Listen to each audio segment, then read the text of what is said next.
Tak lagi memiliki rumah tinggal, Kades PP, Ngawen, Klaten, Siti Hibatun Yulaika kini hanya bisa termenung meratapi reruntuhan puing rumahnya yang dibongkar paksa pada Rabu tanggal 10 Mei tahun 2023. Perempuan berhijab itu dikabarkan kini tinggal bersama sejumlah warga yang terkena gusuran proyek tol Solo Jogja. Warga mendirikan tenda karena mereka belum memiliki tempat tinggal. Tampak tenda mereka berdiri di antara puing-puing rumah warga yang telah dieksekusi untuk proyek tol Solo Yogyakarta tersebut. Terdapat 6 tenda camping yang berdiri di atas tanah bekas rumah milik warga yang telah tergusur. Tenda berukuran 1,5 x 1,5 meter tersebut berwarna biru, kuning, hingga oranye. Kepala Desa PP, Siti Hibatun Yulaika mengatakan, dirinya juga ikut mendirikan tenda di atas puing-puing reruntuhan rumahnya.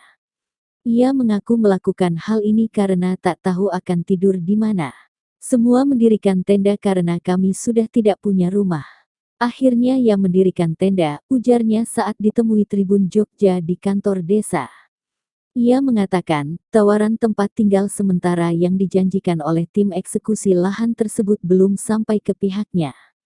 Ada yang tanya katanya sudah ada tawaran tempat tinggal padahal tidak ada, ucapnya. Menurut Siti, secara prinsip dirinya mendukung proyek tol Solo Yogyakarta tersebut. Namun ia hanya meminta transparansi pengukuran nilai ganti rugi yang ditetapkan. Saya mendukung karena ini untuk kepentingan umum. Cuma hak kami ya dipenuhi, terangnya. Sebelumnya, tangis Kades PP, Ngawen, Klaten, Siti Hibatun Yulaika seketika pecah ketika alat berat mulai merobohkan rumah kesayangannya pada Rabu tanggal 10 Mei tahun 2023. Perempuan berhijab itu pun beristighfar lantaran kecewa rumah mewah 2 lantai miliknya hanya diganti sebesar 1 miliar rupiah.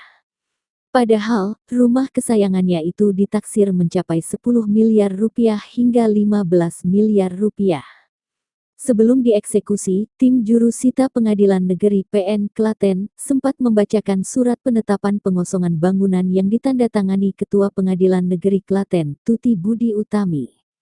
Kemudian, tim eksekusi mulai mengeluarkan barang-barang yang ada di dalam rumah Siti Yulaika.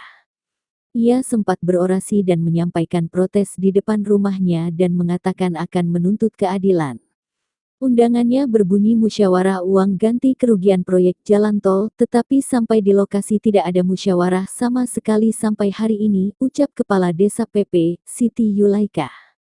Ia juga mempertanyakan cara menghitung ganti kerugian tanah terdampak tol, sebab menurut dia, ada beberapa rumah yang dapat ganti rugi dalam jumlah besar dan ada juga yang kecil. Cara menghitungnya bagaimana, ini kan uang negara kok acak-acakan begini.